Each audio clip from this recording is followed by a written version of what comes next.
Hello friends, welcome to the study with Neeraj sir. आज ही मेरी दूसरी क्लास है। आपने पहली क्लास को बहुत पसंद किया, अप्रिशिएट किया, उसके लिए धन्यवाद।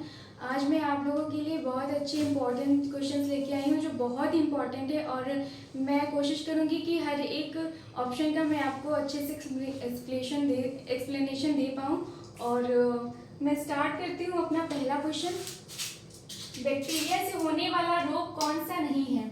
पहला है हमारा प्लेग, दूसरा है निमोनिया, तीसरा है रेबीज, चौथा है तपेदिक। तो मैं जितने भी बैक्टीरिया से रोग होते हैं उसके लिए आपको एक ट्रिक बताऊंगी जिससे आपके जितने भी रोग हैं बैक्टीरिया से वो कवर हो जाएंगे और आपका एक भी क्वेश्चन एग्जाम में छूटने नहीं पाएगा।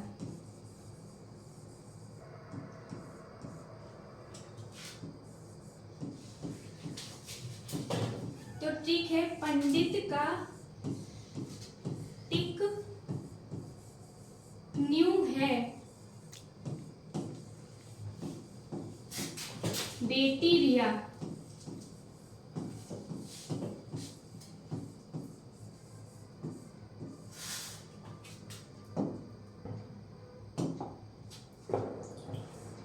पहला है हमारा प्लेग, दूसरा है डिप्थीरिया,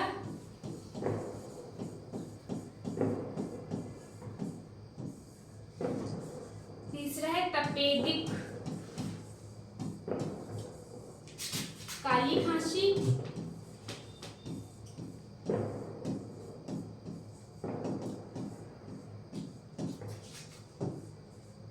टिटनेस, टाइफाइड,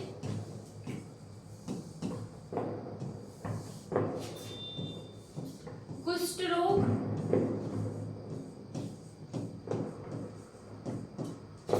निमोनिया,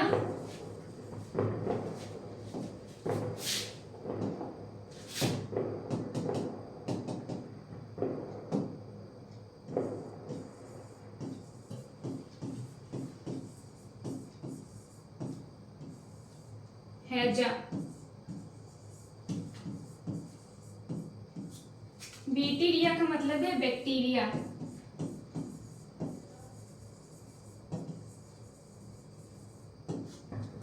तो ये हमारी ट्रिक है कि पंडित का टिक न्यू है बैक्टीरिया।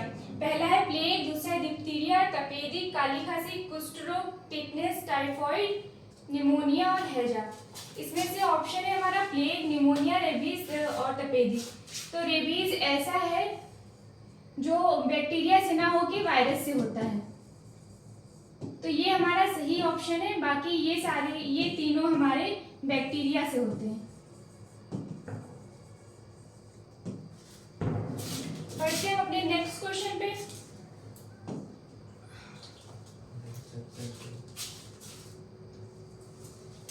वायरस के द्वारा कौन सा रोग नहीं होता है? रेबीज, हैजा, पोलियो, चेचक। तो मैं इसमें भी आपको ट्रिक बताऊंगी जिससे आपका एक भी क्वेश्चन छूटने ना पाए और आप अच्छे से कर पाए एग्जाम में।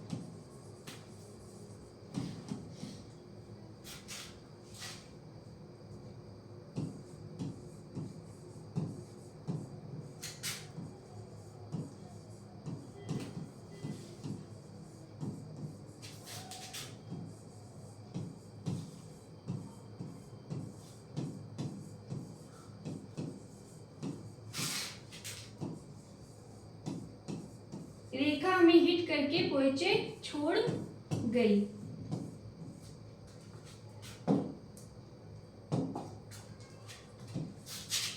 पहला है हमारा रेबीज,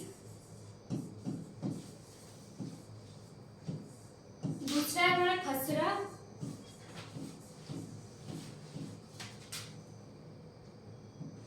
तीसरा है हमारा हर्पीज,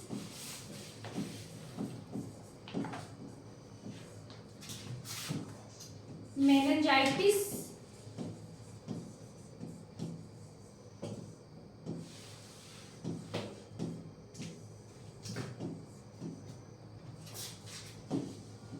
हेपेटाइटिस,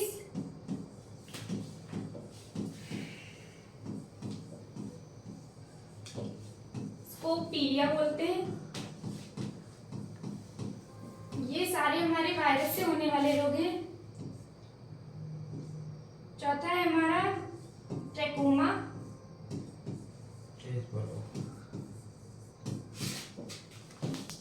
पोलियो,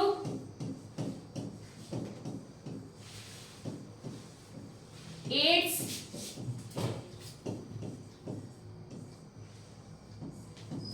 चेचक, छोटी माता,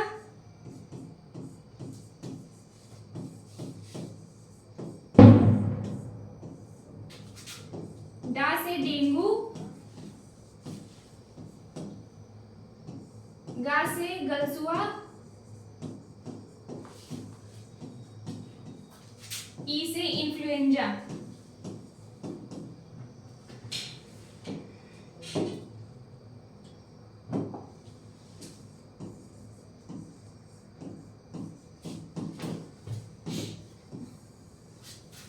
तो ये है हमारी ट्रिक, रेखा हमें हिट करके पीछे छोड़ गई। पहला हमारा रेबीज, खसरा, herpes, meningitis, hepatitis, trachoma, polio, AIDS, चेचक, छोटी माता, गलसुआ, डेंगू और इन्फ्लुएंजा। इसके अलावा 3 और हैं, जिका, इबोला। ये सारे एग्जाम में पूछे जाते हैं, बहुत इंपॉर्टेंट है। जिका, इबोला, मीजल्स।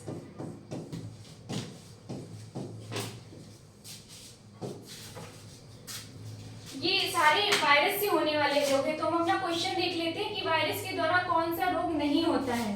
तो है हमारा पहला ऑप्शन रेबीज है, हैजा है, पोलियो है, चेचक है। तो हम यहाँ पे देखेंगे जो हैजा है ये हमारा बैक्टीरिया के कारण होता है,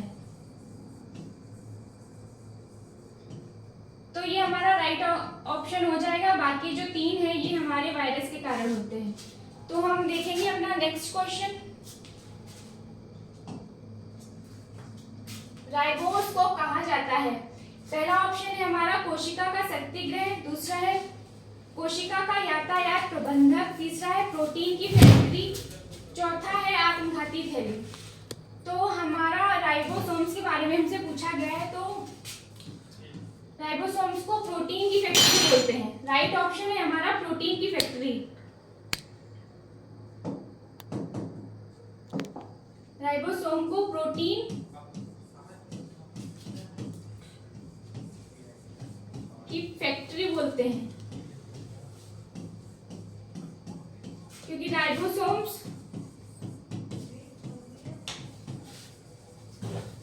प्रोटीन का निर्माण करता है।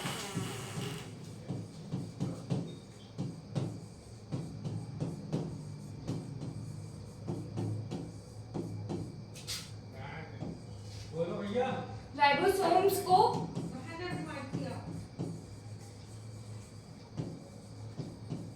सबसे छोटा कोशिकांग कहते हैं।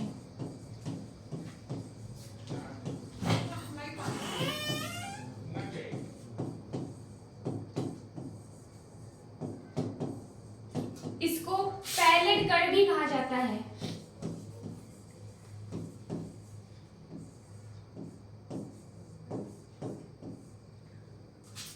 अगला ऑप्शन देखेंगे हम आत्मघाती थैली, इसको कहा जाता है लाइसोसोम्स।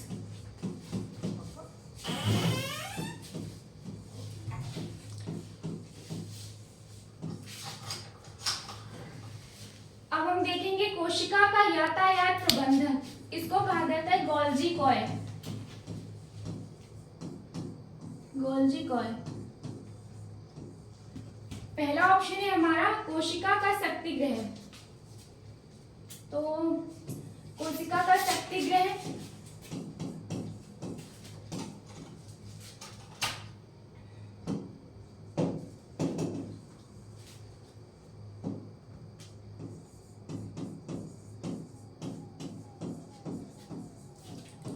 ऊर्जा गृह,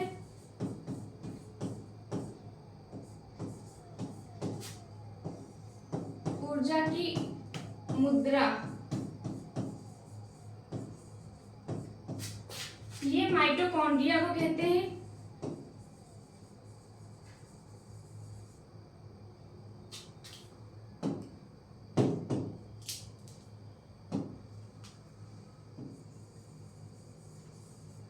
इसकी खोज नुकसान नहीं की थी।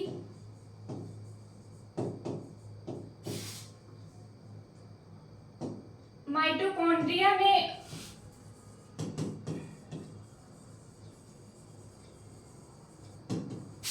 जो संचित ऊर्जा होती है उसको एटीपी के रूप में संचित, माइटोकॉन्ड्रिया एटीपी के रूप में अपनी ऊर्जा संचित रखती है। इसको कहा जाता है, इसको कहा जाता है एडिनोसिन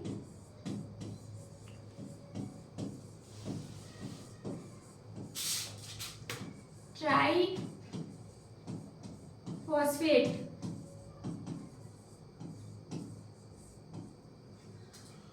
आजकल एक माइटोकॉन्ड्रिया की वजह से डिजीज हो जाती है, थ्री पेरेंट डिजीज। इस थ्री पेरेंट तकनीक होती है, उसको माइटोकॉन्ड्रिया से जो भी डिजीज होती है उसको ठीक करने के लिए थ्री पेरेंट तकनीक का उपयोग किया जाता है। तो इसका हमारा राइट ऑप्शन है, राइबोसोम्स को कहा जाता है प्रोटीन की फैक्ट्री। तो हम अपना देखेंगे नेक्स्ट ऑप्शन। नेक्स्ट क्वेश्चन, प्रयोगशाला में सर्वप्रथम डीएनए को किसने बनाया था? पहला ऑप्शन है हमारा Robert Brown, Watson and Crick, Robert Hooke, Hargobind Khorana. तो प्रयोगशाला में सबसे पहले डीएनए को बनाया था हरगोविंद खुराना ने।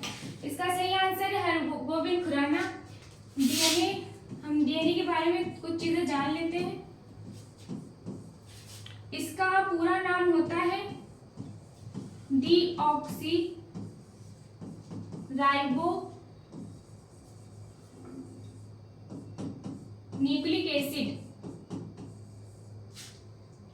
डीएनए बहुलक होता है न्यूक्लियोटाइड्स का।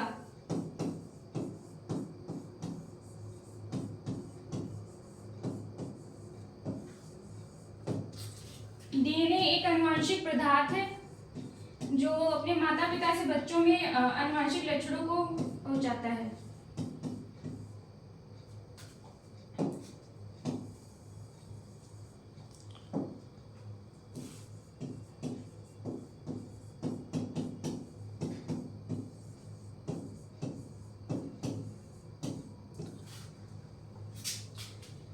डीएनए का जो हेलिक्स मॉडल था, डीएनए का जो हेलिक्स मॉडल था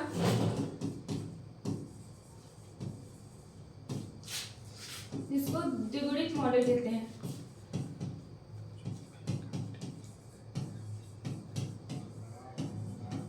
इसको वॉटसन एंड क्रिक ने दिया था। वॉटसन एवं क्रिक ने दिया था 1665 में। इसके लिए इनको नोबेल प्राइज भी मिला था।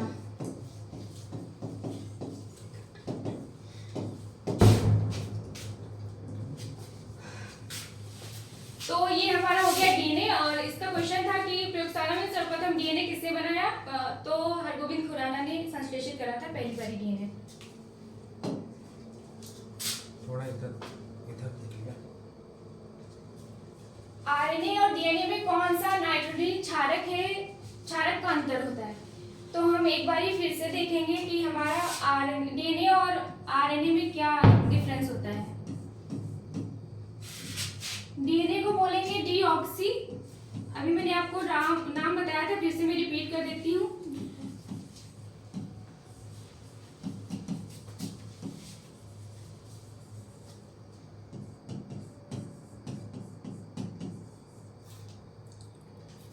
और आरएनए का नाम होता है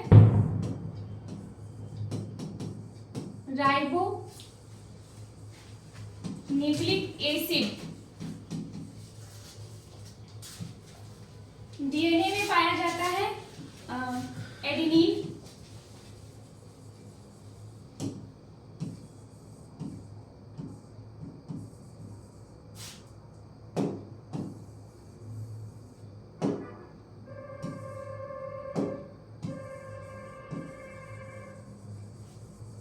ग्वानिन, थायमिन,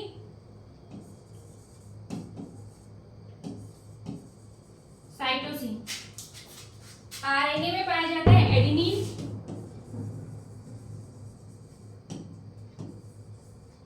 गुआनिन, थाइमिन और साइटोसिन के स्थान पर पाया जाता है यूरेसिल। तो हमारा क्वेश्चन है कि आरएनए और डीएनए में कौन सा नाइट्रोजनी क्षारक का अंतर होता है। तो हम ये देखेंगे कि ये तीनों पाए जाते हैं डीएनए में, दोनों में पाए जाते हैं, पर डीएनए में पाया जाता है थाइमिन और आरएनए में पाया जाता है यूरेसिल। तो हमारा सही आंसर हो जाएगा आरएनए। अभी मैंने बताया कि डीएनए आनुवंशिक पदार्थ ह्यूमन बॉडी में ले जाता है।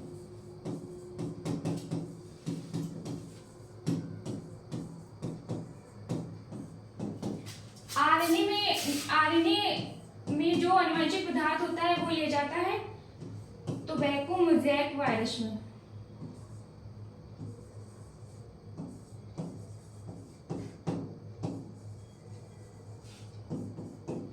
ये बहुत ही इंपॉर्टेंट क्वेश्चन है, कई बार पूछा गया है।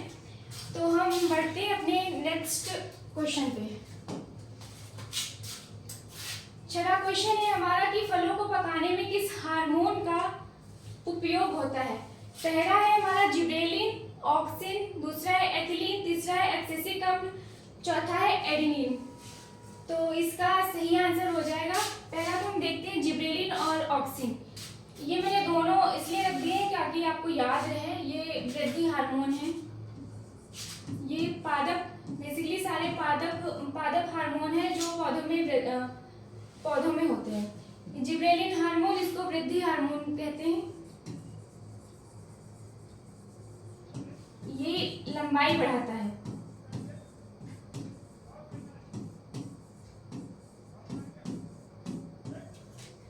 दूसरा है हमारा एथिलीन, ये इसका सही आंसर, ये फलों को पकाने में यूज होता है।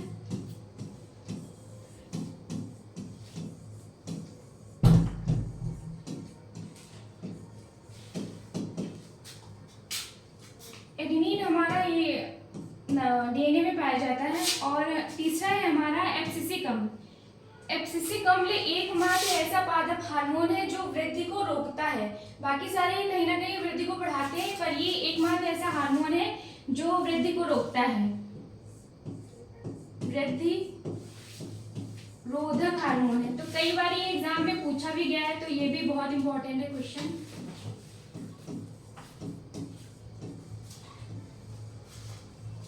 तो हम बढ़ते हैं अपने नेक्स्ट क्वेश्चन की तरफ।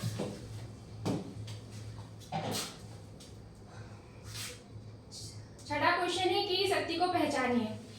पहला है हमारा सर्वदाता समूह O+ है, दूसरा है सर्वग्राही समूह AB- है, तीसरा है रक्त समूह की खोज विलियम हार्वे ने की थी और चौथा है हमारा RH फैक्टर की खोज लैंडस्टीनर ने की थी।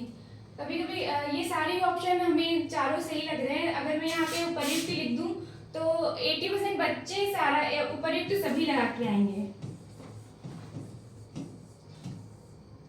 ऐसा नहीं कि उनको आता नहीं है, ऐसा इसलिए होता है कि जब भी हम एग्जाम हॉल में बैठे होते हैं तो प्रेजेंस ऑफ माइंड हमारा काम नहीं करता है, हड़बड़ी में हम गलत ऑप्शन लगा देते हैं।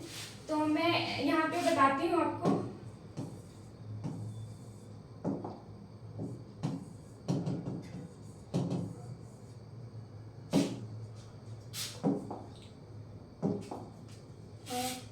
ब्लड ग्रुप की खोज की थी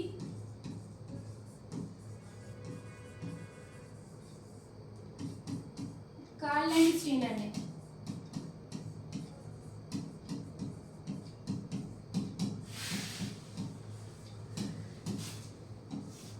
इनको एबियो ग्रुप भी कहते हैं।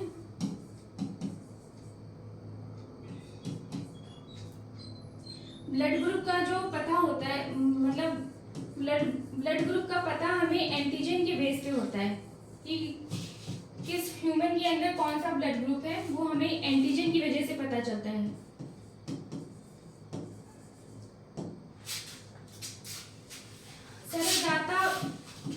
सर्वदाता ब्लड ग्रुप होता है O- और सर्वग्राही होता है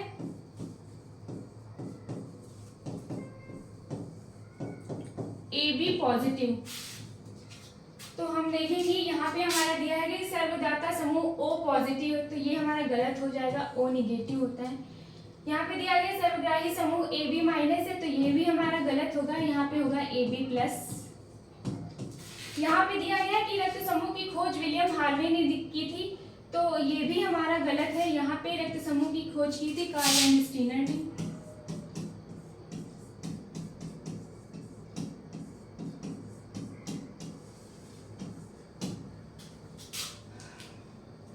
विलियम हार्वे ने रक्त परिसंचरण की खोज की थी।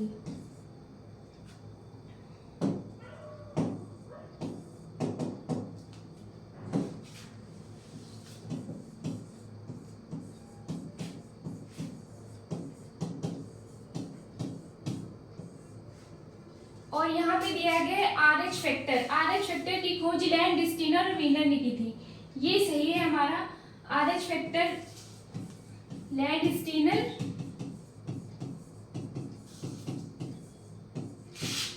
और वीनर ने की थी। कौन से बंदर पे की थी?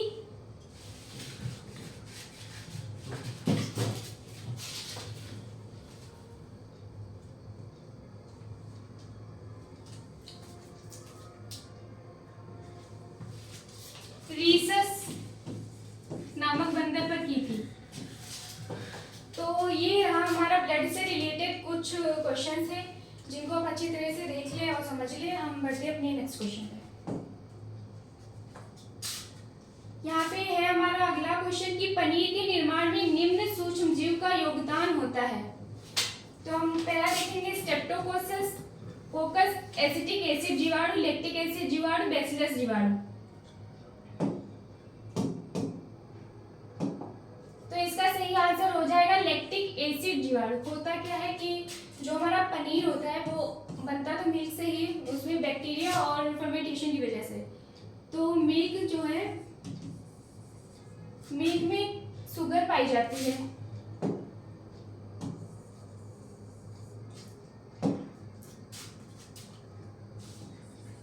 मिल्क में एक शुगर पाई जाती है जो आप सबको पता है कौन सी होती है, लैक्टोज शुगर, जिसकी वजह से जो मिल्क है वो हमें मीठा लगता है। मिल्क में एक प्रोटीन पाई जाती है जिसको कहते हैं केसीन प्रोटीन। इसकी वजह से जो मिल्क का रंग होता है वो सफेद होता है। किसकी वजह से? केसीन प्रोटीन की वजह से मिल्क का रंग जो होता है वो प्रोटीन होता है।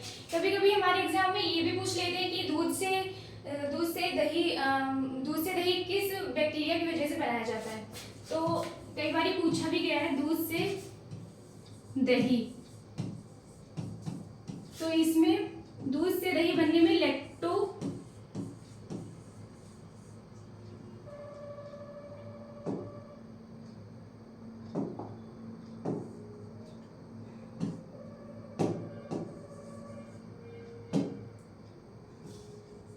लैक्टोबैसिलस जीवाणु बैक्टीरिया का यूज होता है। इसको लैक्टिक एसिड बैक्टीरिया भी कहते हैं, लैक्टिक एसिड बैक्टीरिया। कई बार एग्जाम में ये भी पूछा जाता है कि दही का जो स्वाद होता है वो खट्टा क्यों होता है। तो इसका आंसर यही होगा, खट्टा इसलिए होता है क्योंकि उसमें लैक्टिक एसिड बैक्टीरिया पाया जाता है। तो हम देखेंगे इसका सही आंसर हो जाएगा लैक्टिक एसिड बैक्टीरिया। तो बढ़ते हैं अपने नेक्स्ट क्वेश्चन पे। अगला है हमारा कि इंसुलिन का स्रावण करने वाली रचनाएं हैं। पहला ऑप्शन है हमारा अग्नाशय की कोशिकाएं, नेक्स्ट है अग्नाशय की बीटा कोशिकाएं, नेक्स्ट है ग्रासनली की श्लेष्मिका और नेक्स्ट है तिल्ली। तो इसका आंसर आप सभी को पता है कि अग्नाशय की बीटा कोशिकाएं हो जाएंगी। अग्नाशय, इसको पेनक्रियाज बोलते हैं।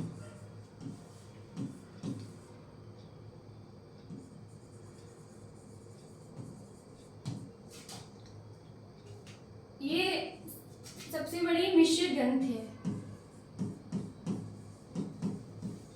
मिश्रित ग्रंथि है क्योंकि ये बनी होती है एक्सोक्राइन, बहिस्रावी और इंडोक्राइन, अंतःस्रावी।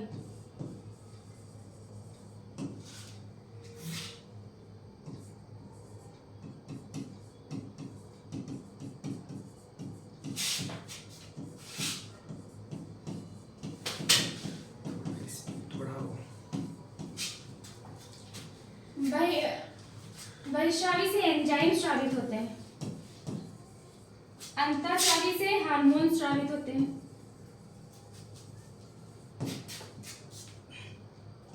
तो यहाँ से 3 प्रकार की रस निकलती हैं। इसको कहा जाता है यहाँ पे आइलैंड्स ऑफ लैंगरहैंस की दूपिकाएं कहते हैं।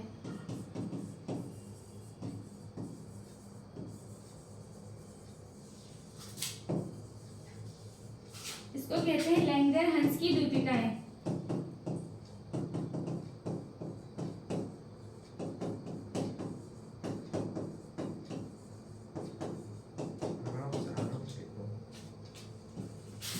यहाँ पे एक होती है अल्फा सेल, एक होती है बीटा सेल, एक होती है डेल्टा सेल। अल्फा सेल से ग्लूकेगॉन स्रावित होता है।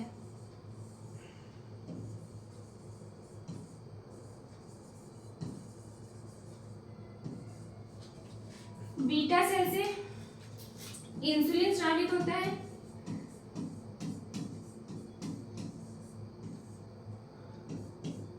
और डेल्टा सेल से सोमेटोस्टैटिन।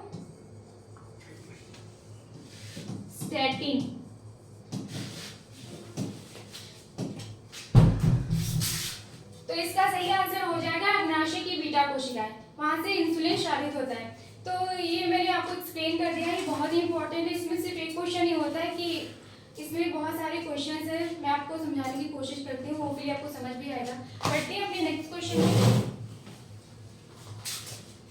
नेक्स्ट है हमारा गोबर गैस का उत्पादन करने वाला जीवाणु है। पहला है नाइट्रोबैक्टर, दूसरा है मिथेनोबैक्टीरियम, तीसरा है लैक्टोबैसिलस, चौथा है एसिटोबैक्टर।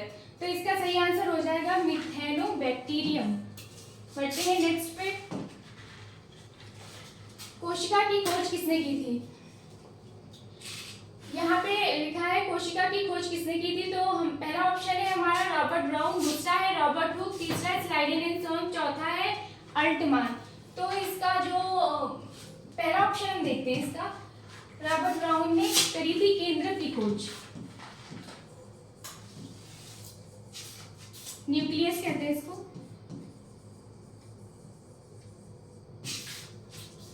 इसमें 80% प्रोटीन होती है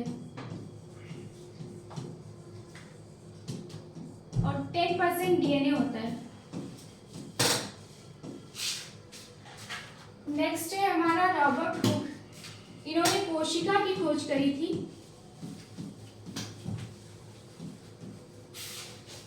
और पहली जीवित कोशिका की खोज करी थी। पहली जीवित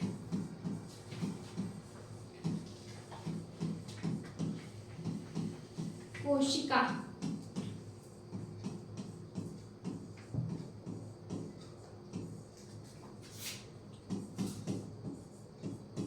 एंटोनियो वॉन ल्यूवेनहॉक ने। वॉन ल्यूवेनहॉक ने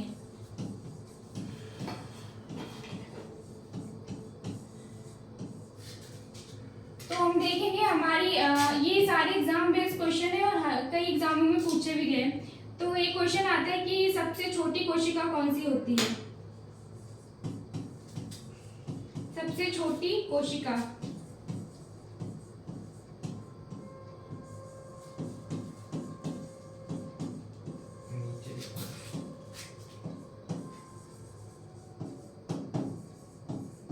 ये होती है माइकोप्लाज्मा। सबसे बड़ी कोशिका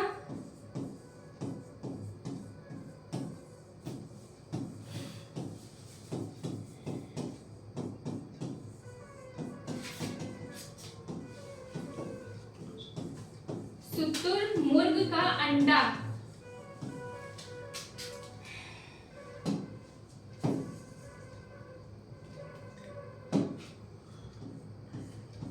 शुतुरमुर्ग का अंडा। नेक्स्ट है हमारा स्लाइडेन एंड सॉन। इन्होंने कोशिका सिद्धांत दिया था। कोशिका का सिद्धांत दिया था।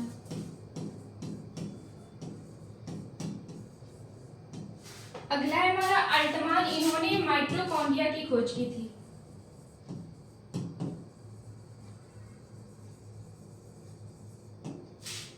तो हमसे पूछा ये गया कि कोशिका की खोज किसने की, तो इसका सही आंसर हो जाएगा रॉबर्ट हुक ने। बढ़ते हैं अपने नेक्स्ट क्वेश्चन पे। कॉकरोच तथा अन्य कीटों का उत्सर्जी पदार्थ क्या होता है? पहला है हमारा अमोनिया, दूसरा है यूरिक अम्ल, तीसरा है यूरिया, चौथा है ग्वानिन। तो ये तो हमारा पहले ही गलत हो गया। पहला है दूसरा हमारा हो गया, इसका सही आंसर हो गया यूरिक अम्ल। कॉकरोच कीट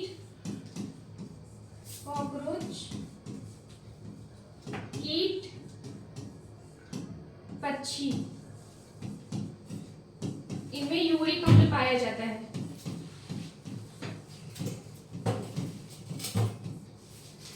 ये उत्सर्जी पदार्थ होता है।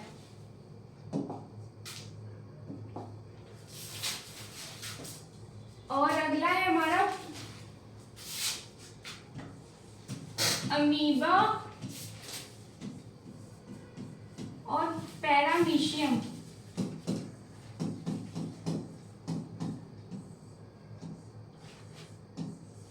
पैरामीशियम में अमोनिया उत्सर्जी पदार्थ होता है। तो बढ़ते हैं हम अपने नेक्स्ट क्वेश्चन पे। निम्न में से किसके द्वारा मक्का में परागण होता है? पहला ऑप्शन है हमारा वायु द्वारा, और फिर है जंतु द्वारा, फिर है जल द्वारा, इनमें से सभी। तो मक्का में जो परागण होता है वो वायु द्वारा होता है। राइट आंसर हो जाएगा हमारा वायु। नेक्स्ट है हमारा ग्लाइकोलाइसिस की क्रिया में कुल कितने एटीपी अणुओं का निर्माण होता है? तो हमारा सही ऑप्शन हो जाएगा यहाँ पे। पहले हम देख लेते हैं 8, 16, 38 और 24 एटीपी। तो हमारा सही ऑप्शन हो जाएगा 8 एटीपी। अगला है हमारा फेफड़ों से हृदय में रुधिर लाने वाली रुधिर वाहिनियां। पहला ऑप्शन है हमारा फुफ्फुसी शिराएं, दूसरा है फुफ्फुसी धमनियां, तीसरा है हृदय धमनियां और चौथा है हमारा हृदय शिराएं। तो हम देखते हैं, पहले मैं आपको समझाने की कोशिश करती हूँ।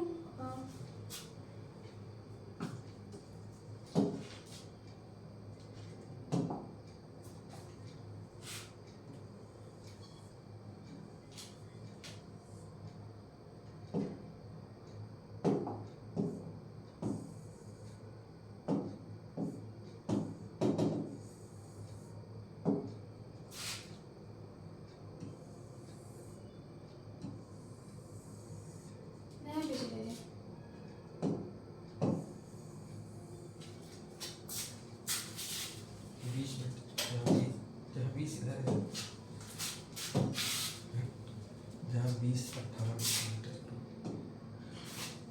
नीचे की साइड। अब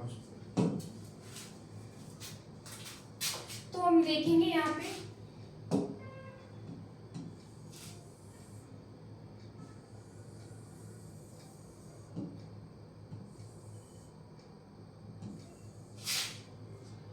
ये हमारा है राइट एट्रियम, दाया अलिन।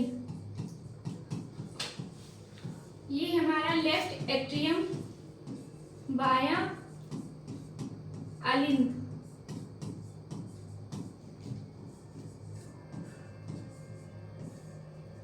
ये है हमारा राइट वेंट्रिकल, दाया नीले।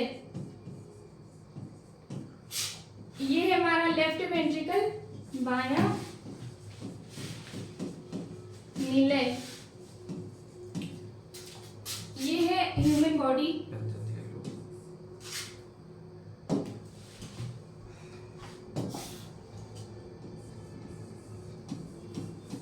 संपूर्ण शरीर।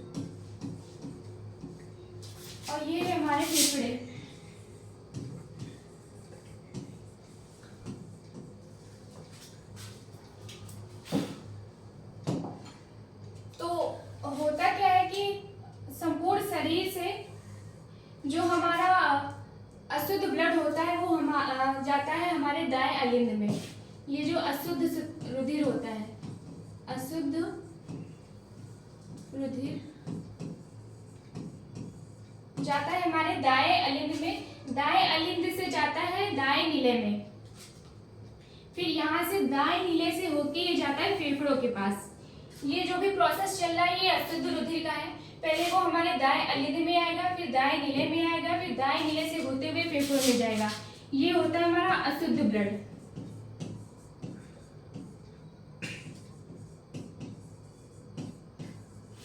और ये जो ब्लड ले जाती है इसको कहते हैं पल्मोनरी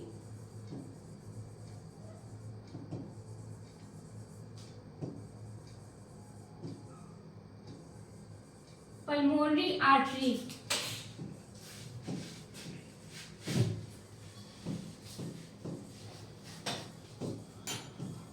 फुफ्फुसी धमनी। फेफड़ों में जैसे ही ब्लड आ जाता है, फेफड़ों में जैसे ही ब्लड आ जाता है तो फेफड़े को काम होता है कि ब्लड को शुद्ध करना।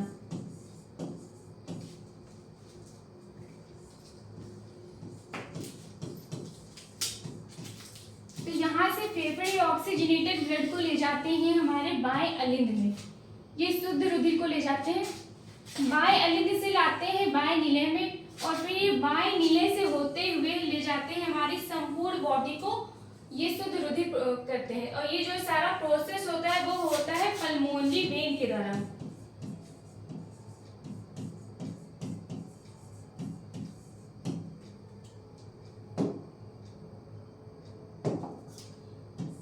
ये होता है पल्मोनरी वेन के द्वारा, जिसको कहते हैं फुफ्फुसी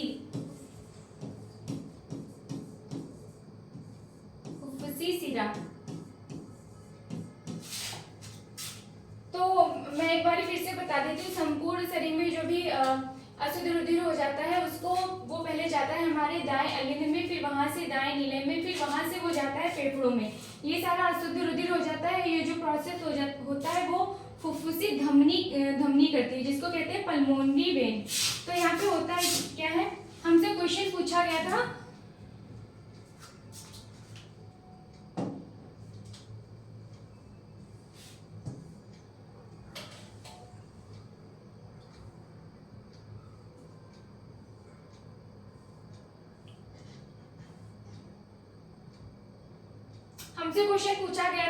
कि फेफड़ों से हृदय में रुधिर लाने वाली वाहिनियां।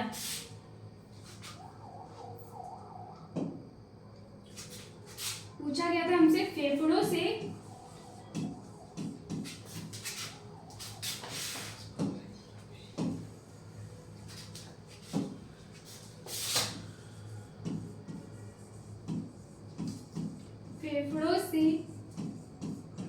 हृदय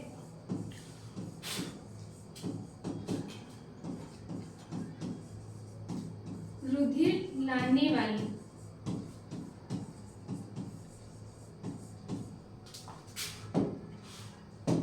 तो इसका आंसर हो जाएगा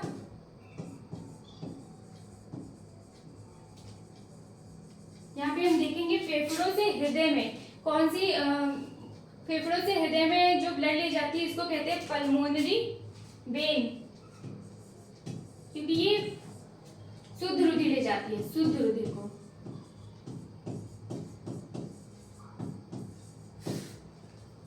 अगला क्वेश्चन हमसे ये पूछ लेगा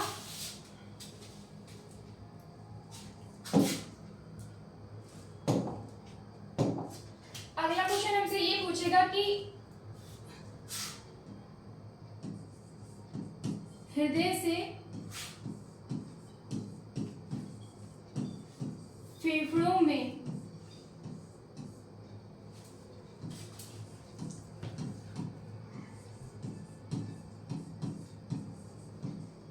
अशुद्ध रुधिर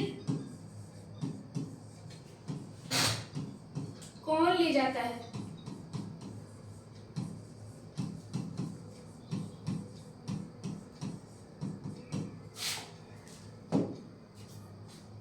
तो इसका आंसर हो जाएगा अशुद्ध शुद्ध की जहाँ पे बात होगी पल्मोनरी,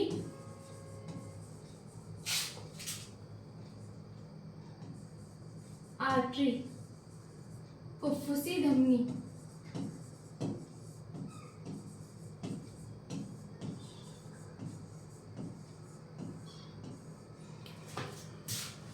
तो ये है ब्लड का थोड़ा सा स्ट्रक्चर। तो हम अब जाते हैं अपने क्वेश्चंस पे।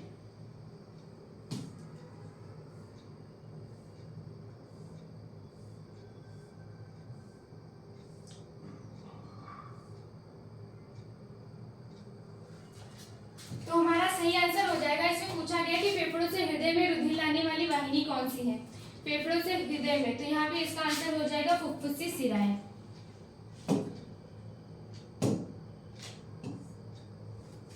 नेक्स्ट रखेंगे हम, यहाँ पे है बीटी कपास। यहाँ पे पूछा गया कि बीटी कपास किसका प्रतिरोधी है। पहला है कीट, खरपतवार, लवण, सूखा। इसका सही आंसर हो जाएगा कीट। बढ़ते हैं नेक्स्ट पे। इसमें पूछा गया कि छेना योगार्ट किसके उत्पादक हैं। पाश्चुरीकरण, किण्वन, निर्जलीकरण, आसवन। तो इसका सही आंसर हो जाएगा किण्वन फर्मेंटेशन।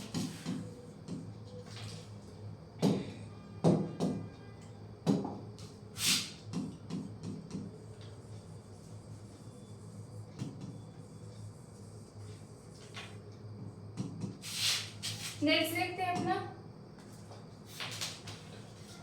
इसमें पूछा गया कि वर्गीकी के सिद्धांत का प्रतिपादन किसने किया। पहला ऑप्शन है हमारा कैरोलस लीनियस, दूसरा है इवानोव्स्की, तीसरा है डी ड्यूवे, चौथा है अलेक्जेंडर फ्लेमिंग। तो इसका सही आंसर हो जाएगा हमारा कैरोलस लीनियस।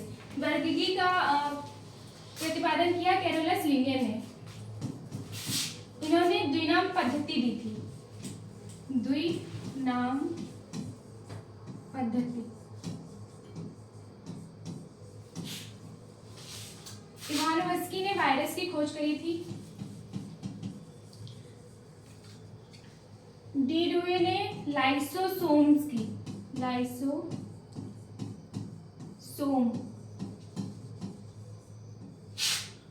ये जल घटक एंजाइम होता है, जल अपघटक।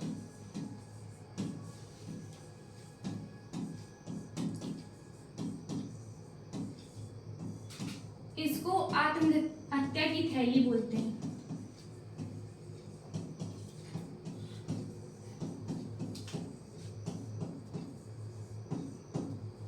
चौथा है हमारा अलेक्जेंडर फ्लेमिंग, इन्होंने पेनिसिलिन की खोज की थी।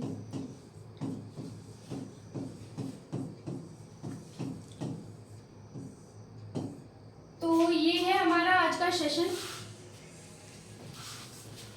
नमस्कार दोस्तों, देखिए कितने क्वेश्चन यहाँ पे मिल रहे हैं। एक प्रश्न में जो है 5 5 6 6 8 8 आंसर यहाँ पे जो है प्रोवाइड किए जा रहे हैं। मैं आपको बताता हूँ कि बायोलॉजी से, फिजिक्स से, केमिस्ट्री से आपको कोई भी क्वेश्चन नहीं छूटेगा, एक भी क्वेश्चन नहीं छूटेगा। मैं आपको बता दूं, एक एक प्रश्न को ऐसे ये मैम डिस्क्राइब करेंगी। ये इनका मैं आपको बता दूं, इनका विजयलक्ष्मी जो है नाम है, और ये आपको बहुत अच्छा ही जो है पढ़ाएंगी। और आप लोग बस क्या है, आप चैनल को जरूर सब्सक्राइब कर लीजिए, जिससे जो है आप तक नोटिफिकेशन पहुंचे। ठीक है मित्रों, तब तक के लिए नमस्कार। और अगर सेशन अच्छा लगा हो तो प्लीज इसको शेयर करें और लाइक करें, सब्सक्राइब करें। धन्यवाद।